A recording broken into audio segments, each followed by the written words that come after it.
Network to the world. Subscribe now to the Hot 97 YouTube channel. It's Ebro in the Morning with Laura Stiles and Rosenberg. Good brother Kamaru Usman has joined Ebro, Laura Rosenberg. Good morning, sir. How are you?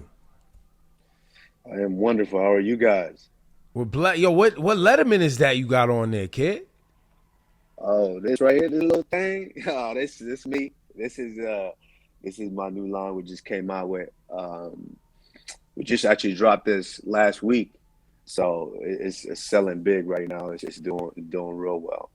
What's the name of it? Put me on. I want that. I'm gonna go buy that right now. Yeah, what's the back look like? Let's see. This is a collaboration between myself and S Gents. Yeah, Nightmare. And that's Jacket, Nigeria's colors too. Yeah, green, white, and green. So you can get them at Usman84kg.com. Go ahead, click the link in the bio and get that. There you go. Get yours, now, son. UFC 268 is a big one at the Garden this weekend. You got our man Kamaru Usman taking on Colby Covington for the second time. You got Thug Rose Namajunas against Weili Zhang. You also have Gaethje Chandler. It is a big card. I guess the obvious question for me, Kamaru, is why are you bothering with Covington again? Man, it's at the end of the day, I got mouths to feed. I gotta do what I do just to, put myself in a certain stage to where I don't have to get punched in the face anymore. And that's kind of where I am right now. Mm-hmm. That's kind of where I am right now. It's about giving yourself that good enough cushion to be able to go on and do something else in life, to be able to, uplift not just yourself, but your family, put them in positions to be able to sustain each other themselves forever. And, that's what it is. Like, I just bought my mom and dad a new house. I just bought a new house.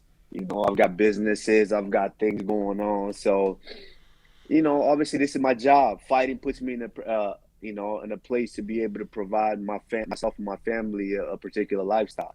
That's the only reason I'm dealing with this man, because after I broke his face the first time, you would think somebody would learn, but they still running their mouth. They're still running their mouth. So, all right, let's go in and let's do it a second time. Let me go ahead and break something else this time, and hopefully he'll get the hint. How important is legacy to you as a fighter? I mean, you work so hard.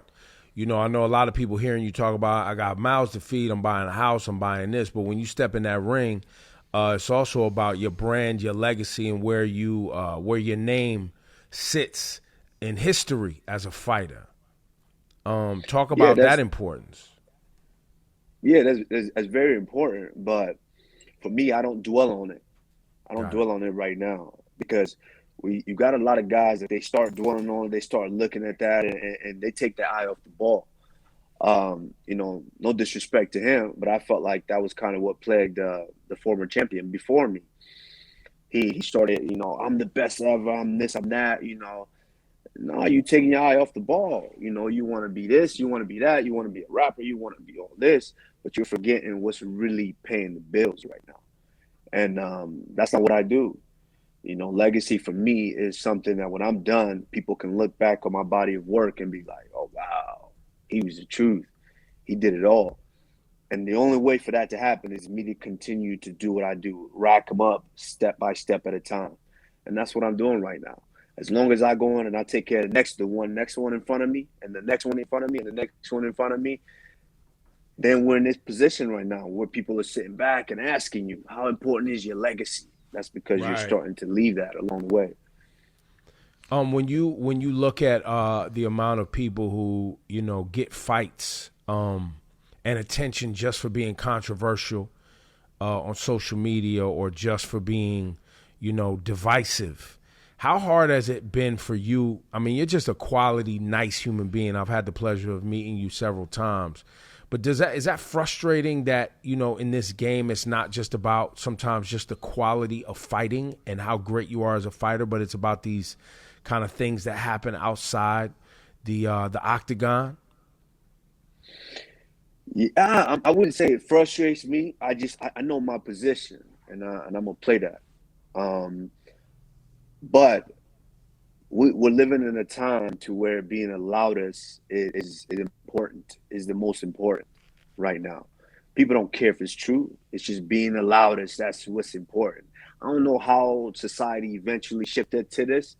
There's a lot of different pollutions that happen, but we live in that time right now, to where just being the loudest, as far as my opponent, just being the loudest and wanting to be seen and recognized. There's no such things as good publicity or good press nowadays. It's just press is press. The louder you are, the more the louder you are, and the more outlandish you are, the more attention you're getting. And that's all people care about now is attention. I mean, just an example. Let's look at these two. Look at them two young dudes from, what was that, from Miami, two Island Boys or whatnot. I don't even mean to even bring them up, but look at this is what we talking about. Them dudes, Clown people show. is dressing up like they do for Halloween. It's ridiculous. Yeah, it's a costume. So it's like it's so bad that people have to share it, and we're all guilty of it because we do it. Yeah, we're saying it's bad. People are sharing it, but that's what I'm saying right now. It's just that is the line has been blurred to where there's no such things as, oh, that's just, you don't know. Kids nowadays don't know, oh, that's just being a clown. To where it's just that publicity is what's getting people paid now. So my opponent, just him being able to, you see him on the boat with girls. The girls ain't even talking to him. The girls talking to themselves. They ain't even talking to him. They're not paying him no mind. Girls that he rented, models. That's what he's doing, because that's what he thinks is what's gonna sell. People are gonna talk about it. It's outlandish. If you guys saw our countdown, he in the club, this and that. Who believes that a professional fighter, you're standing in the club days before your fight? Come on, man. No one's buying that. Did he earn, by him? You whooped him in December 2019, and then he took out a very total respect, but a very long in the tooth Tyron Woodley, who was getting to the end of it. Does he deserve to get a shot with you again? Was that enough, you think, for Covington to deserve the shot? No, absolutely not. Like I said before, none of these guys really deserve it. It's just me. I'm coming around the track right now, and I'm picking who okay, you next. I'm calling a number. They all pick the number, and they're sitting down in the desk. And now I get to, pick the number. I'm calling the numbers. All right, number 2, come on up. Come take your ass whooping. Number 5, come take your ass whooping. Like, that's what I'm doing to these guys right now. I've already went through the division. I ran through each and every one of the guys, and now I'm just coming back around. I'm running through them twice now. I just went through twice, and that was, we knew that was big money. He was drawing a lot of money. I'm sure it made you some good money too. But now unfortunately, you now whooped him twice, so there's no reason to see that again. So who else is out there? Is it Burns? Is it Wonder Boy? Who's the fight out there after Covington in this division that you think would really mean something for you? Exactly, Covington twice, Leon Edwards twice, Burns twice. I've come around the track, and now I'm just going through these guys. I might do something crazy. I've already said it. Like, after this, these guys don't excite me anymore. Like, it's getting tougher. It's getting harder for me to have to leave my daughter for, maybe 6 to 8 weeks away in Denver to train for these guys. And they don't really excite me. They don't give me that fire. Now a fight like Canelo Alvarez, now that's a fight that scares me. That's something that motivates me. That's what I want to get up for. I want to try something different, something new. And that's probably something that's going to motivate me to, okay, we got to be afraid of this dude. We got to go. How real is that? Really, how real is the possibility of you and Canelo? Because that would be gigantic money. And let's be real, Canelo has an interesting fight coming up right here. But in general, Canelo seems to repeatedly have these fights that ultimately aren't that interesting. They're not huge names, and he usually toys with them.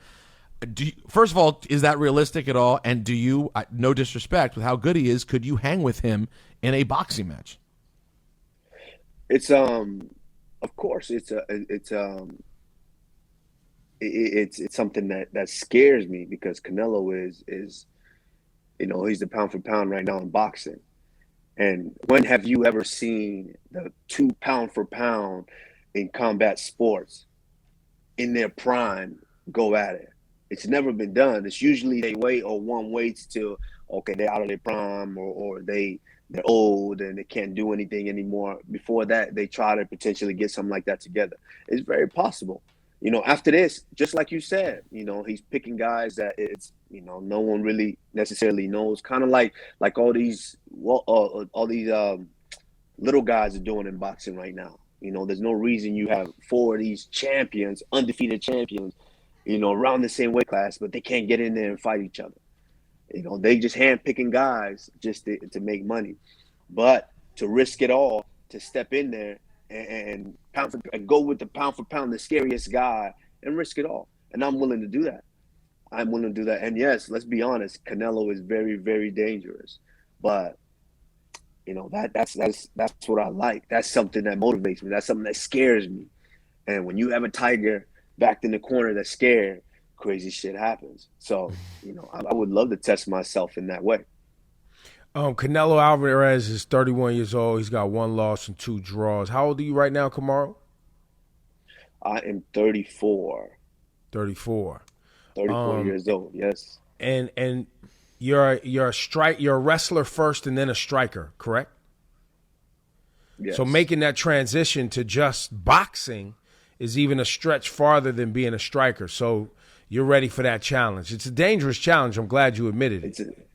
Oh yeah, absolutely. It's a very dangerous challenge. But my head coach is a boxing coach. He's coached boxing world champions, and so that's what I'm doing nowadays. I'm spending a lot of time in boxing. And boxing is just something that I love, that I've watched for a long time, that I've been a fan of for a long, long time, and it's one of those things that I love challenging myself. And so after you've run through guys twice, going through all these guys, after a while, it's like, let's challenge ourselves. Let's do something different. But you got to be careful here because you don't want to look past this weekend and you catch a shot to the jaw because you think it's sweet. Nah, Ebro, no. That's one thing. That's one thing about me is that I'm one of those individuals who's ultra focused. I never look past this weekend. I never look past this dude. He's the most dangerous dude that I fought inside the octagon. Let's be honest. He's tough. He's gritty. He's gonna keep coming. You literally have to put him down like I did the first time in order to stop him. So I am not looking past him at all. Absolutely not. I'm just in a position to where it's after you've gotten through these guys and you've beaten these guys. Before I even get through this fight, people are asking me, what's next for you? What's next? And so I'm just stating that, that's something that I would love to explore. Do you have a different plan for this weekend? Have you changed or adjusted anything, or have you heard of him making any adjustments to meet you this weekend? Well, if he's smart, I'm sure he has. And he has made adjustments. He's changed teams. So he's gone to a different team, but he's only fought once. He's not active. A lot of guys in my division, for some reason, they're just sitting around kind of waiting and hoping that the champion picks them and they get a title fight. So he hasn't been as active, but I know he's switched teams. And I pay attention to that.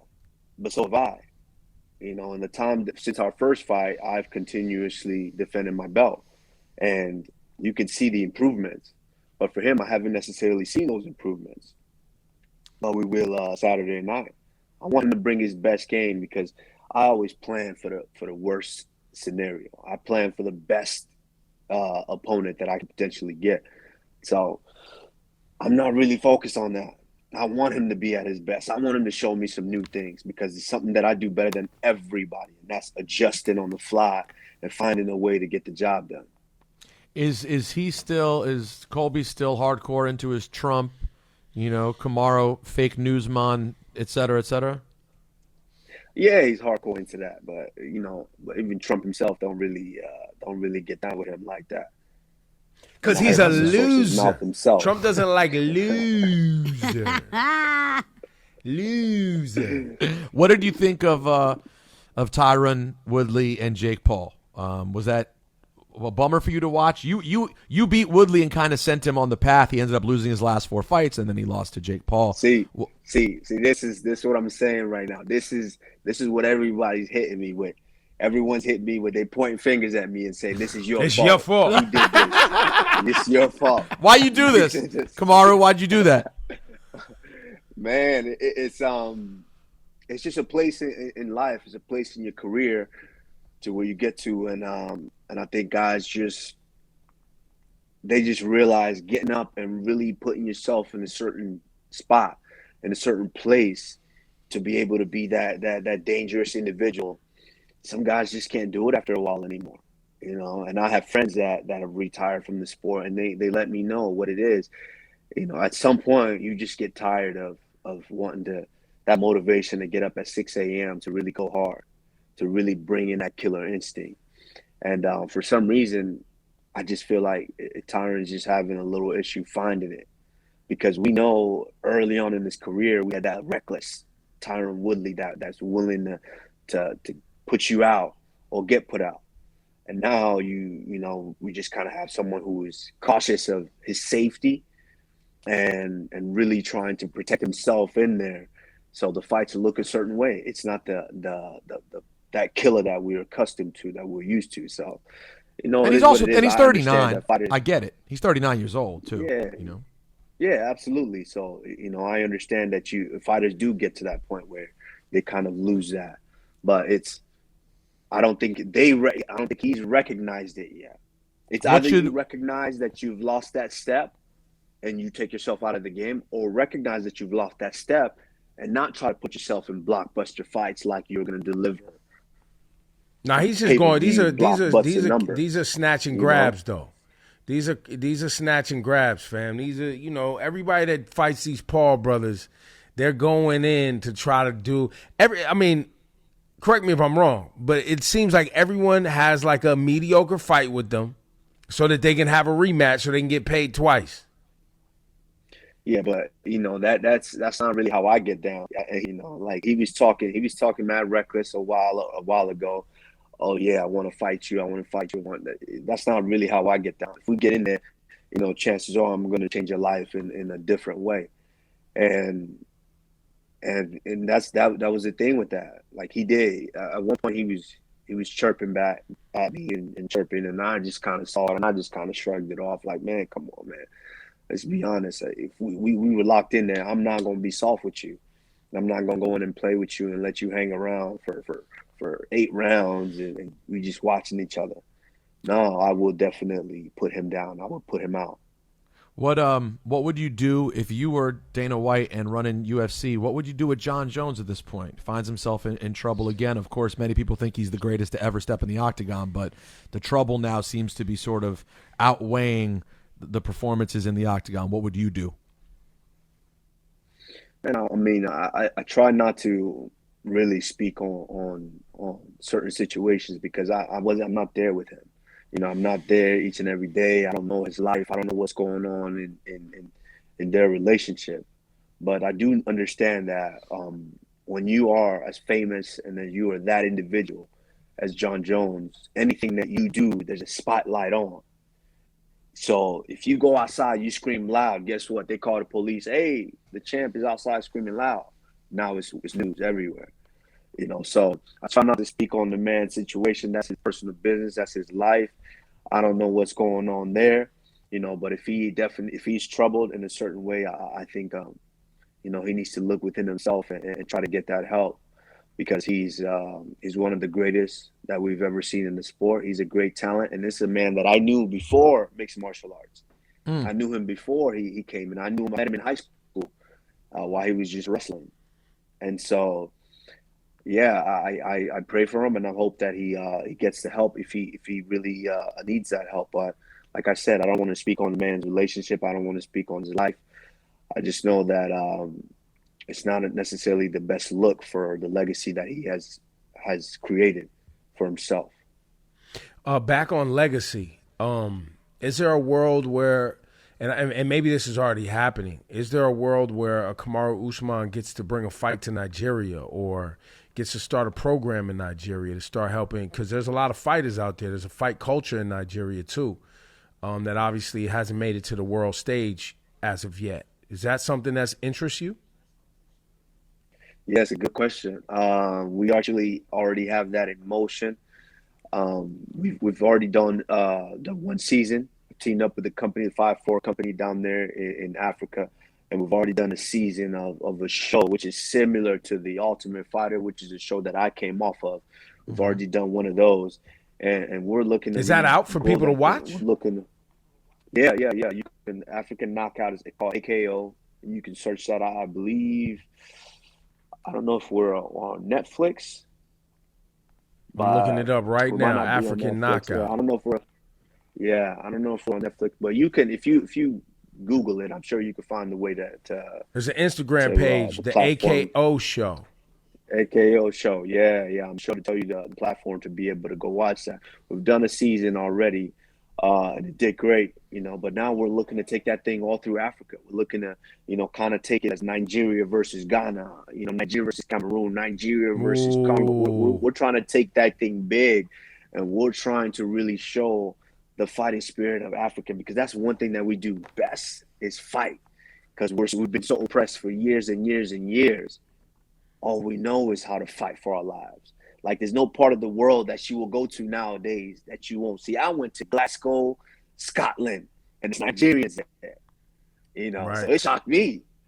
So that's what we do. We're survivors. We know how to fight for our lives, and what perfect way for us to showcase that than creating a fight promotion there, because this is just a springboard. We start that fight promotion and we really get the news buzzing. This is a way that we can affect change. Is now you get all these programs that start to pop up. You get all these gyms that start to pop up. And these gyms don't necessarily know that they save lives. We see it here. We hear the stories over and over. Look at guys like Gervonta Davis as youngins. They walk into a gym and that changes the course of their lives.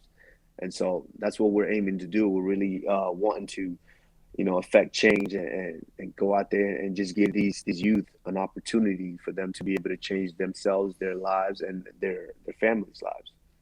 Yeah, it's the AKO show on Instagram.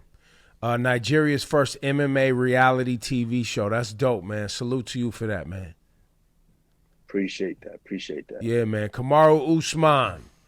Who's he against again? What's the guy's name? Colby Covington, Saturday night at the Garden on pay-per-view. It's a really full night of fights.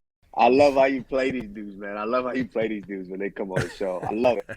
Hey, Rosenberg, you going in the Garden this weekend? No, I'm ordering. I'm going to be traveling, so I'm going to order from the hotel room. Ooh, yeah, no, I'm on it this weekend. And then our girl, Thug Rose, is fighting too, right? That's a rematch for her. Thug Rose has a big fight. Nice. It's a very full. Plus the Gaethje fight. It's they do the Garden different. It's definitely they come with a lot of heat. But I got to tell you, I get nervous. Like Kamaru, you can't lose to Colby. Like it will hurt my heart and my soul. So it's and a lot of people feel that way. The amount of Nigerians in New York that came up in New York selling CDs and working on Canal Street, and their children. No, I'm dead ass. Yo, there's a whole I know a lot of Nigerian kids who are like 25 years old who their parents migrated here, worked to get them to a certain level. They're doctors, they're lawyers, we got a lot of Nigerian friends that have worked hard. Then they're going to be in there. They're going to be in the building. Facts, yeah, we pick out here. Big facts. There's a lot of Nigerians out here. So, they're going to show up and then we're going to show out, Saturday night. We don't even put that. Rosenberg, we don't even put that out. There's no such thing. Okay, yeah. We don't put that out there. Okay, I'll just be nervous until you win. Let me just say that. I'll be nervous until you win. I'm nervous until I break their faces. That's what it is. We keep it that way. But once I go in there, I have to flip that switch and I have to handle business. Kamaru Usman, man, love, bro. Thanks for coming on. We're fans, man. Thank you. Appreciate you guys, man.